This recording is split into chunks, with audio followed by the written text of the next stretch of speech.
the mount, right? So just mount position in itself, I always want my feet hugging his hips, right? I don't try to come up too much higher than that, and definitely not below that. So right here, my feet should go under his hip, right? From here now, I'm gonna stick a hand in and grab the collar, right? I'd like to choke, but he starts defending right away, here. So as soon as he comes up, we're gonna take the near side arm and push it across our sternum and lay on top of it here, right? When I do that, I pull all my weight forward and get a hand above his head, right? Same side as my base, my knee's gonna slide up this way, right? So I want my knee pretty much even with the top of his head, right? This back leg that's trailing is gonna go heel, and then I'm coming back this way, and I squeeze my knee and my heel together. So it should be heel, head, knee, here. All right, can everybody see? Come over this way. From here now, I start to collect the arm that's closest to me, this way.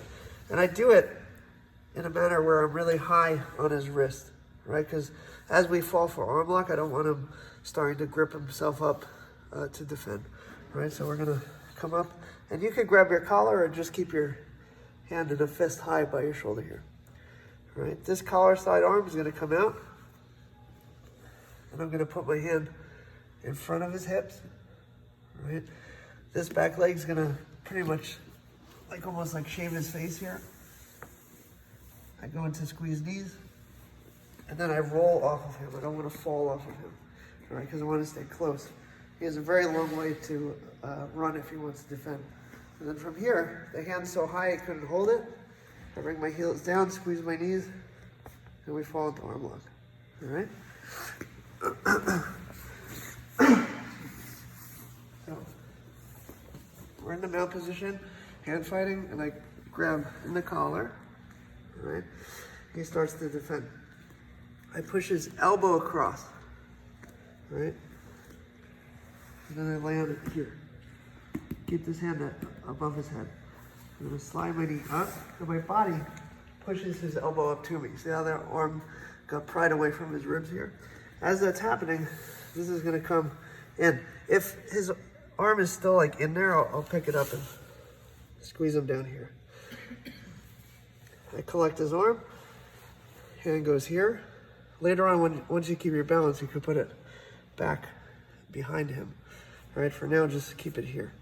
All right, and I'm gonna turn down into him, and this is gonna come up and slide into squeeze knees. From here now, I wanna roll off of my partner to this position. All right, then we're gonna look for his hand. I squeeze my knees, and he's already tapping. All right, so heels down, knees squeezed, and we're falling this way for the break. All right. Last time, once you get comfortable, he's here. You're gonna do all of this part at the same time. So he'll be defending with both. All right, switch.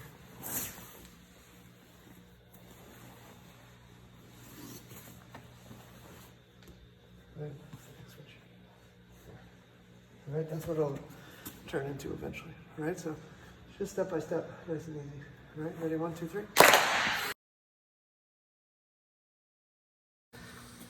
We get in, all right? I try to push his elbow this way, not so much that way. Right? If I push here, he's too strong. If I push his elbow over, I just gotta get my ribs in front of it. And then when I do that, I continue pushing them down. Right? You wanna make it miserable here for him to give up the arm. So I'm gonna slide up here. And when I come in, his hands are gonna be up. Right? It's very rare that I have to adjust. I'm gonna come in here, and then here I put my toes on the mat. So if he does bump, right, I have a little added insurance policy back there. All right, so I pick this up, grab, and then from here, like I said, eventually you're gonna reach behind him. When I do that, that turns my hip even deeper into his sternum this way. All right, making it super heavy, and then I end up with his legs here, so he can't run. We can finish this way, or take this one out and finish.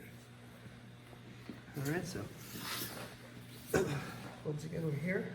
And then we're going to choke, he's defending. Push here. And then drive his elbow up. All right, we get to position. Scoop back. And then we pretty much finish as we're falling.